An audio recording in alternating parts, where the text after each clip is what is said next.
Yeshu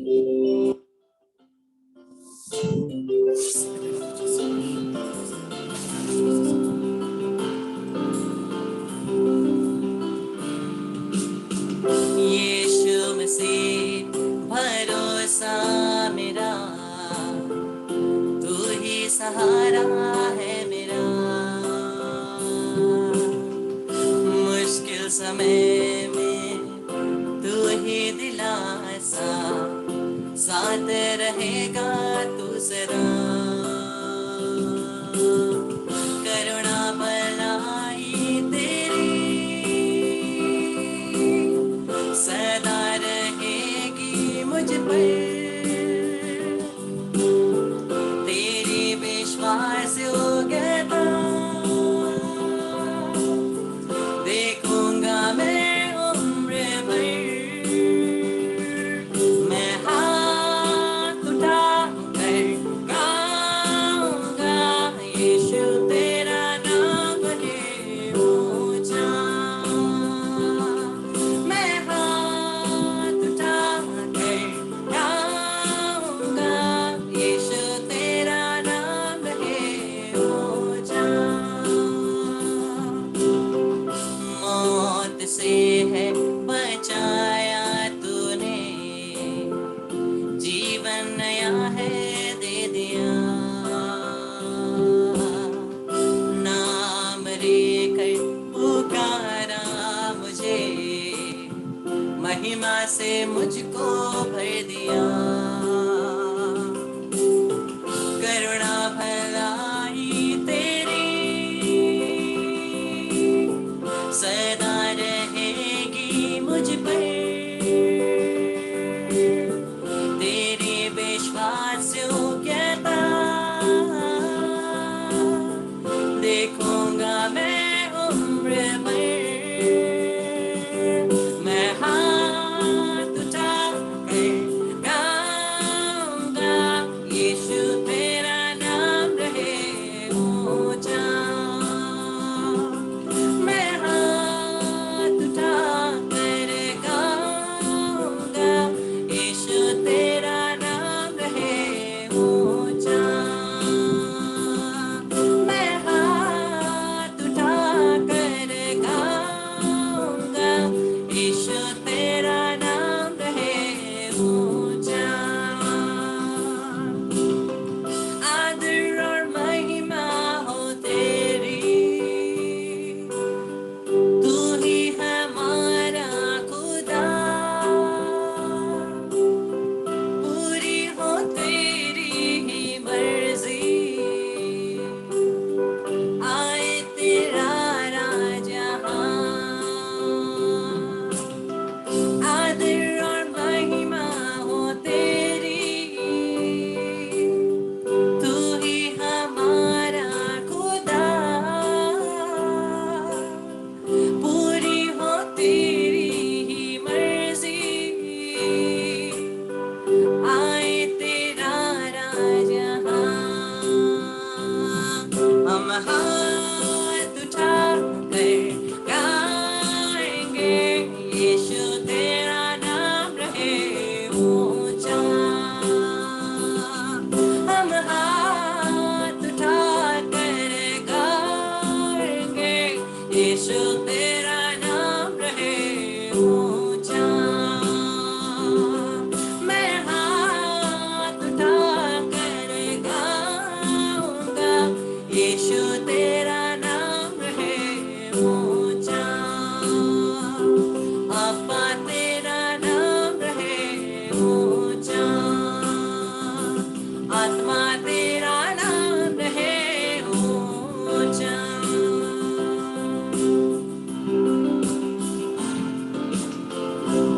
Praise the Lord, Hallelujah। Krishna मेरे प्यारे भाई बहनों, स्वागत है आज के दिन में फिर से प्रभु की आराधना करते हुए, स्तुति करते हुए, धन्यवाद देते हुए प्रभु की उपस्थिति में।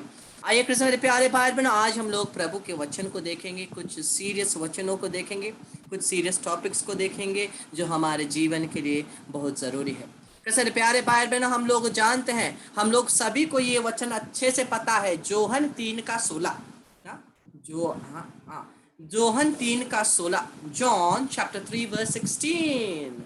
बहुत इजी है। सब लोग बोलते हैं कि परमेश्वर ने संसार को इतना प्यार किया कि उसने अपने इकलौते पुत्र को भेज दिया ताकि कोई नष्ट ना हो बल्कि जीवन प्राप्त करे।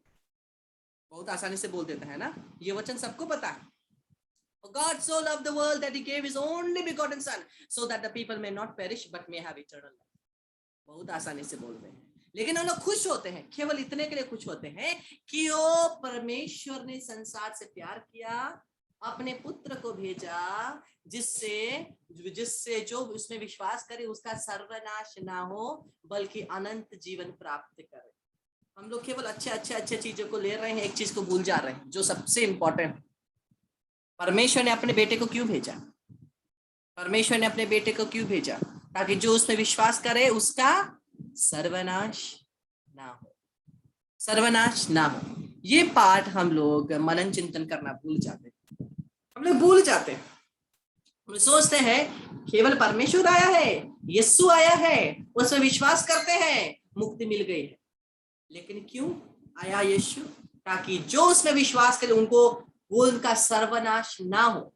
लेकिन कृष्ण मेरे प्यारे भाई बहनों, आज दुख की बात है, हम लोग बोल रहे हैं कि मैं यीशु पर विश्वास करता हूं, मैं यीशु पर विश्वास करती हूं, फिर भी हम लोगों का सर्वनाश हो रहा है, फिर भी हम लोगों का सर्वनाश हो रहा है। क्यों? क्यों? हम लोग प्रभु के वचन को देखते हैं। कुरिन्थियों के नाम पहला पत्र अध्याय 10 पद संख्या 6। कुरिन्थियों के नाम पहला पत्र अध्याय 10 पद संख्या 6। पौलुस हमें यहाँ क्या कहते हैं? ये घटनाएं हमको ये शिक्षा देती है। ये घटनाएं क्या करती है? ये घटनाएं हमको ये शिक्षा देती है कि हमें उनके समान बुरी चीजों का लालच नहीं करना चाहिए। बुरी चीजों का लालच नहीं करें। ये घटनाएं हमको ये शिक्षा देती है। कौन सी घटनाएं? जो बाइबल में ऑलरेडी हमें दिए गए।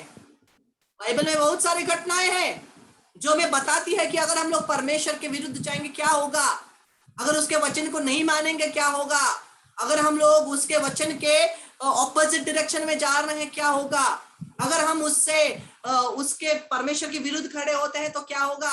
हम लोग सब कुछ ने बाइबल में मिला है। पुराने नियम में हमें पता है, नए नियम में हमें पता है क्या हुआ है और क्या हो रहा है। और अपने जीवन के आसपास उदाहरणों के द्वारा हमें पता है कि परमेश्वर के रास्ते में अगर हम नहीं चलेंगे तो हमारा क्या होगा। हमारी कभी उन्नति नहीं होगी, कभी हमारे साथ कुछ भला नहीं होगा। क्योंकि अगर परमेश्वर हमारे जीवन में नहीं है तो कौन हमारे साथ काम करता है? शैतान। और शैतान जब हमारे जीवन में काम करता है क्या कुछ अच्छा होता है? कभी नहीं। मेरे प्यारे भाई बहनों, प्रभु का वचन कहता है कि ये घटनाएं हमको ये शिक्षा देती है कि हम उनके समान बुरी चीजों का लालच नहीं करना चाहिए। फिर भी आज हम लोग क्या कर रहे हैं? ये वचन को सुन करके, पढ़ करके भी हम लोग फिर से वापस वही पाप में गिरते हैं, हम लोग वही कमजोरी में गिरते हैं। हम लोग क्या बोलते हैं? बाइबल में लिखा है ऐसा नहीं करना है, लेकिन उसी को करते हैं। बोलनी एक चीज है, जाननी एक चीज है, जीनी एक चीज है। बोलनी एक चीज है, हम लोग दूसरों के सामने बोलते हैं। बहुत बार हम लोग क्या करते हैं, आप और मैं क्या करते हैं, जो पाप में मैं फंसा हुआ हूं और वो पाप गुप्त पाप है, सीक्रेट पाप है, किसी को नहीं पता है। बाहर जाकर के अगर हम किसी के बारे में पता चलता है जो वो उसी पाप में फंसा है, उसको लंबा चौड़ा क्या करेंगे? उसको लंबा चौड़ा हम लोग लेक्चर सुनाएंगे, उसको बताएंगे ऐसा नहीं करना है, ऐसा करना है, ऐसा करने से ऐसा होता है, ऐसा नहीं करना है। सब कुछ बताएंगे, सब कुछ पता है। लेकिन जब वही पाप हम लोग कर रहे हैं वो ठीक है। क्यों? क्योंकि पाप स्वीकार संस्कार तो है ना। जाएंगे पाप स्वीकार में, संस्कार में पाप बोलेंगे, क्षमा मिल जाएगी। लेकिन ये ख्रिस्त जीवन नहीं है। हमारे जीवन में ऐसा ही होता है। हम लोग सोचते हैं ओ कल शनिवार का दिन है, ओ कल इतवार का दिन है, हम लोग पाप स्वीकार करेंगे। आज पाप में फंसने से कोई बात नहीं, पाप स्वीकार तो कर ही रहे हैं, एक बार फंसने से कोई बात नहीं। लेकिन ये क्या करता है? परमेश्वर और हमारे रिश्तों को तोड़ता है, कमजोर बनाता है। जरूर जब हम लोगों का रिश्ता टूटता है परमेश्वर से पाप के कारण, पाप स्वीकार संस्कार में परमेश्वर उस रिश्ते को जोड़ते हैं, लेकिन प्रश्न ये है कि क्या वो जोड़ा हुआ रिश्ता उतना ही मजबूत है जो हम लोगों का था? उतना ही मजबूत है क्या? एक बार एक क्या बोलते हैं, एक मिट्टी का बर्तन टूटे, आप उसको जोड़ सकते हैं, आप उसको जोड़ सकते हैं, जरूर जोड़ सकते हैं, लेकिन उसमें क्रैक तो रहेगी ना। वो क्रैक का क्या करेंगे? वैसे ही पाप स्वीकार संस्कार में हमारे पापों की पूरा क्षमा होगी, लेकिन यहाँ बात है रिश्ते की। क्या जो हमने इतने दिनों के द्वारा परमेश्वर के साथ एक दृढ़ रिश्ता बनाया है, हम लोग पाप में पड़े, हम लोग सोचते हैं ओ मेरा रिश्ता परमेश्वर के साथ बहुत दृढ़ है, कोई बात नहीं, अगर मैं पाप में गिरूं, पाप स्वीकार कर लूंगा, फिर से मैं जैसा का तैसे होगा। नहीं, पापों से क्षमा जरूर मिलेगी, लेकिन जो हमारा रिश्ता है परमेश्वर के साथ वो कमजोर हो जाएगा। जो रिश्ता है परमेश्वर के साथ वो कमजोर हो जाएगा। इसलिए प्रभु का वचन कहता है, ये सभी घटनाएं मुझे और आपको बताती है कि परमेश्वर के विरुद्ध जाने से क्या होगा। वो हमें पता है, हमें पता है, लेकिन हम लोग केवल पता है तक ना रखें, पता है तक ना रखें। ओ, हम लोग सोचते होंगे ये तो ब्रदर, ये तो पता, ये बात तो हमें भी पता है, लेकिन पता होने के बाद भी हम लोग फिर से गिरते हैं। ये बात बोलने की जरूरत नहीं है, फिर भी हम लोग गिरते हैं। अर्थात इसे बोलने की जरूरत है, मतलब इसे बोलने की जरूरत है। किस मेरे प्यारे भाई बहनों, हम लोग अगले वचन को देखेंगे, परमेश्वर का वचन हमें क्या कहता है। कुरिन्थियों के नाम पहला पत्र 10 पद संख्या 12। कुरिन्थियों के नाम पहला पत्र 10 पद संख्या 12। इसलिए जो यह समझता है कि मैं दृढ़ हूं वह सावधान रहे, कहीं ऐसा ना हो कि वह विचलित हो जाए। कभी कभी हम लोग क्या होते हैं, मुझे बाइबल के बारे में सब कुछ पता है, ओ क्या करना है क्या नहीं करना है मुझे पता है, मैं दृढ़ हूं, मैं दृढ़ हूं। लेकिन प्रभु का वचन कह रहा है जो दृढ़ है वो सावधान रहे, क्योंकि दृढ़ होते होते होते होते भी हम लोग गिर जाते हैं, दृढ़ होते होते होते भी हम लोग गिर जाते हैं। अगर हम लोग सोचने लगे ओ मैं परिपूर्ण हूं, ओ मैं आशीष से भरपूर हूं, ओ मैं दृढ़ हूं, हम लोग गिरेंगे, गिरेंगे, क्योंकि हम लोग सोचते हैं कि हम लोग संसार के ऊपर हैं, हम लोग सबसे हाईएस्ट लेवल में है, लेकिन हमारा फाउंडेशन ठीक नहीं, और क्या होगा, गिर जाएगा। और ये जब हम लोग दृढ़, हम लोग अपने आप को ऐसा सोचने लगेंगे ना, मैं दृढ़ हूं, मैं दृढ़ हूं, तो क्या होगा, घमंड आएगी, घमंड प्रवेश करेगी। और प्रभु का वचन क्या कहता है, घमंड केवल नीचे की तरफ दिखाता है, ऊपर की तरफ नहीं, घमंड केवल नीचे की तरफ दिखाता है। इसलिए हमें सतर्क रहना है। इसलिए प्रभु का वचन डायरेक्ट कहता है, इसलिए जो ये समझता है कि मैं दृढ़ हूं, जो समझता है कि मैं दृढ़ हूं, वह सावधान रहे, सावधान रहे, कहीं ऐसा ना हो कि वह विचलित हो जाए। कभी कभी हमें लगता है मैं सब कुछ जानता हूं, लेकिन परमेश्वर के बारे में कौन जान सकता है, परमेश्वर के बारे में सब कुछ कौन जान सकता है। इसलिए तो परमेश्वर मिस्ट्री है, मिस्टीरियस गॉड है। अगर परमेश्वर के बारे में हमें सब कुछ पता हो तो उसमें मिस्ट्री ही क्या रही, उसमें मिस्ट्री ही क्या रही। और परमेश्वर के बारे में हम लोग कभी भी परिपूर्ण नहीं जान सकते, क्योंकि हम लोग लिमिटेड है और परमेश्वर अनलिमिटेड है। वो अथाह है, अनंत है, और हम लोगों का कहीं ना कहीं अंत है, हमारा कहीं ना कहीं बैरियर है, लेकिन परमेश्वर बैरियर से बढ़कर अनंत है। तो हम उनके बारे में सब कुछ कैसे जान सकते हैं। इसलिए हमारे पास कुछ ना कुछ सीखने के लिए हमेशा रहता है। मुझे, आपको, सभी को, प्रत्येक इंसान को, वो जितना ही प्रार्थना क्यों ना करें, हर व्यक्ति को सीखने के लिए कुछ ना कुछ रहता है। आपको सीखने की जरूरत होती है, मुझे सीखने की जरूरत होती है, पुरोहितों के सीखने की जरूरत होती है, धर्म बहनों को सीखने की जरूरत होती है। इसलिए तो साल में एक बार सभी का रिट्रीट होता है ना, सभी का रिट्रीट होता है, केवल विश्वासियों का नहीं, पुरोहितों का, धर्म बहनों का, सभी का रिट्रीट होता है। क्यों? क्योंकि और जानने की जरूरत है, और परमेश्वर के साथ अब गहरा रिश्ता बनाने की जरूरत है, और परमेश्वर के करीब आने की जरूरत है। कैसे मेरे प्यारे भाई बहनों, हम सावधान रहें, सतर्क रहें, क्योंकि अगर हम लोग सोचेंगे मैं परिपूर्ण हूं, मैं दृढ़ हूं, हम लोग सीखना भी नहीं चाहेंगे, क्योंकि सब कुछ पता है, सब कुछ पता है। इसलिए हमें खुला हृदय के साथ रहना, एक्सेप्ट करना है। जैसे मैंने कल कहा एक्सेप्ट करना है, वैसे ही एक्सेप्ट करना है कि हम इंसान हैं। हम सभी कोशिश कर रहे हैं, सभी कोशिश कर रहे हैं। प्रत्येक जन, मैं और आप प्रत्येक जन उसी रास्ते पर है और हम लोग कोशिश ही कर रहे हैं परमेश्वर के पास पहुंचने की। हम लोग पूर्ण रूप से दृढ़ नहीं बने हैं और ना ही कभी पूर्णता की दृढ़ता में हम लोग पहुंच सकते हैं। नहीं, पूर्णता की दृढ़ता में हम लोग केवल स्वर्ग राज्य में प्रवेश कर सकते हैं। जब हम स्वर्ग राज्य में हम लोगों के इधर अच्छे जीवन जीने की कोशिश के द्वारा जब हम स्वर्ग राज्य में प्रवेश करेंगे ना, तभी हम लोग दृढ़ होंगे, तभी हम लोग दृढ़ होंगे। क्योंकि संसार में हम लोग सभी कोशिश ही कर रहे हैं, हम लोग सभी एक दूसरे की सहायता ही कर रहे हैं और हमें कुछ ना कुछ सीखने की जरूरत होती है। मेरे प्यारे भाई बहनों, प्रभु का वचन आगे कहता है, पद संख्या 15, मैं आप लोगों को समझदार जानकर ये कह रहा, आप स्वयं मेरी बात पर विचार करें।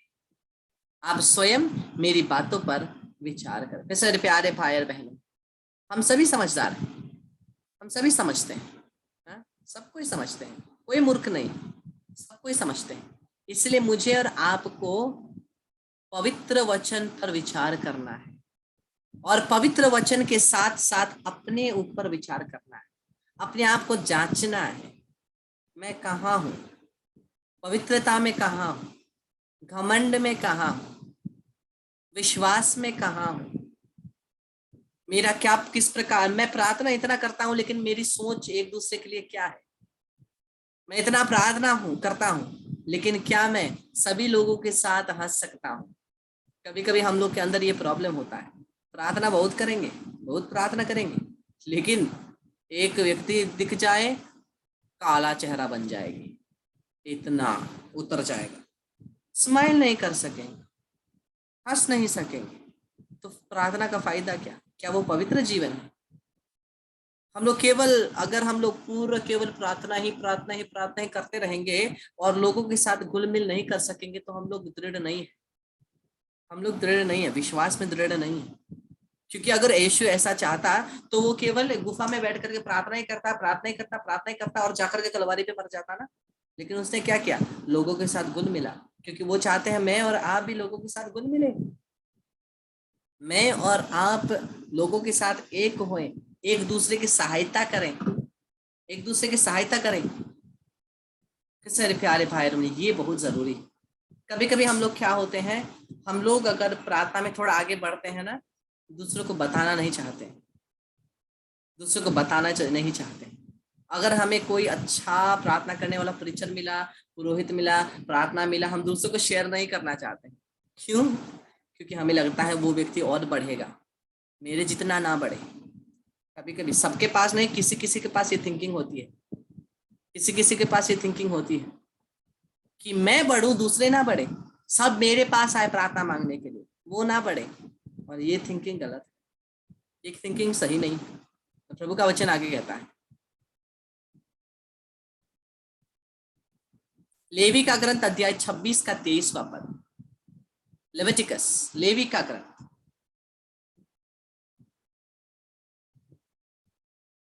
जब हम लोग सोचते हैं मैं सब कुछ जानता हूं, मुझे कुछ जरूरत ही नहीं है, तो क्या होता है? हम लोग परमेश्वर के विरोध जाते हैं, हम लोग परमेश्वर के विरुद्ध जाते हैं और परमेश्वर की शिक्षा को भी हम लोग ग्रहण नहीं करेंगे। इसलिए प्रभु कहता है, यदि इस पर भी तुम शिक्षा नहीं ग्रहण करोगे और मेरा विरोध करते रहोगे, यदि इस पर भी तुम शिक्षा नहीं ग्रहण करोगे और मेरा विरोध करते रहोगे,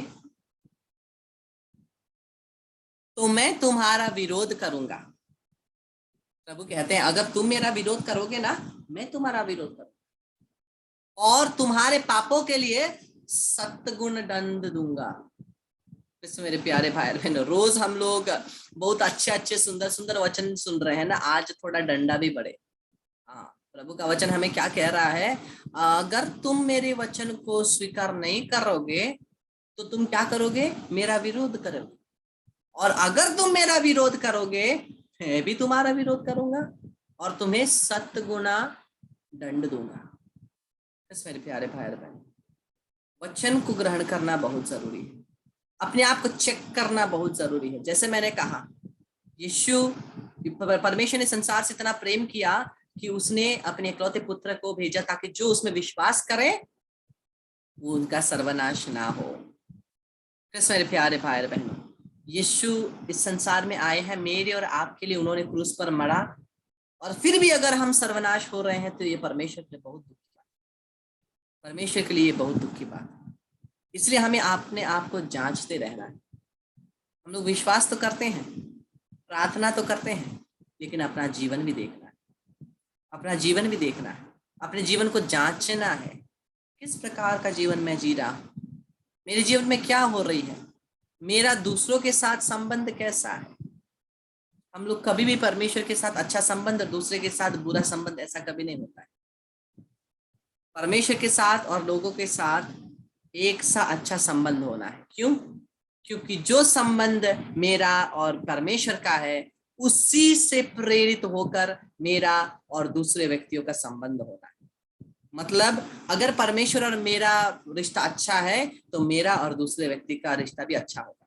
अगर परमेश्वर और मेरा रिश्ता अच्छा नहीं है तो नेचुरली मेरा और दूसरे लोगों का रिश्ता भी अच्छा नहीं। इस बात को हमें याद रखना है। यही चिन्ह है पवित्रता के, यही चिन्ह है। अगर हम दूसरों के साथ मेल मिलाप कर सकते हैं, यही पवित्रता है। अगर एक दूसरे को हम लोग आगे बढ़ा सकते हैं, इनकरेज कर सकते हैं, लेकिन अच्छा वाला इनकरेज, बुरे वाला नहीं, अच्छा वाला इनकरेज कर सकेंगे, यही पवित्रता है। कृष्ण मेरे प्यारे भाई और बहनों, हम लोग अपने जीवन को जांचें, प्रभु हमें क्या कहना चाहते हैं। इन वचनों को फिर से पढ़ें और हम लोग प्रभु की आराधना, स्तुति, धन्यवाद करते हुए हम लोग फिर से आराधना के लिए ज्वाइन करें। उससे पहले हम लोग प्रभु की स्तुति करें, महिमा करें इस गाने के द्वारा, और परमेश्वर को हम लोग धन्यवाद दें।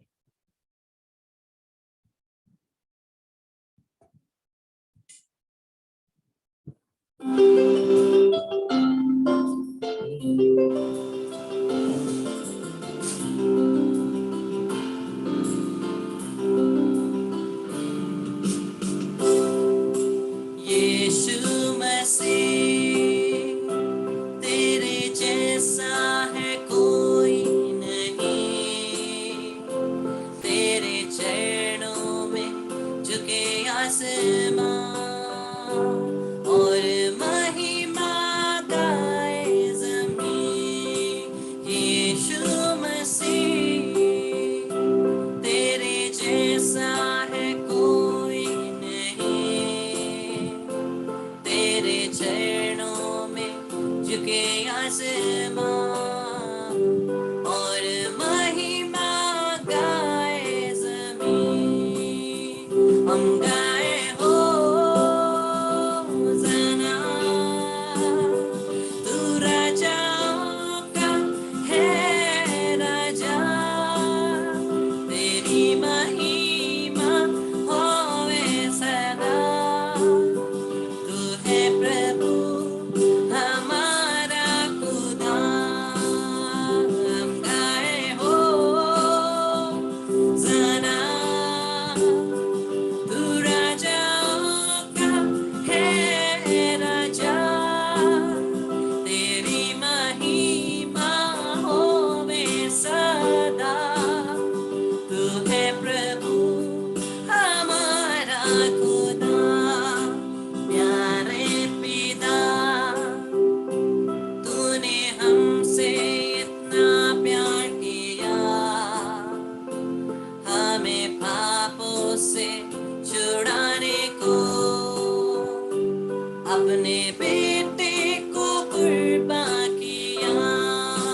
प्यारे पिता, तूने हमसे इतना प्यार किया, हमें पापों से छुड़ाने को अपने बेटे को कुर्बान किया।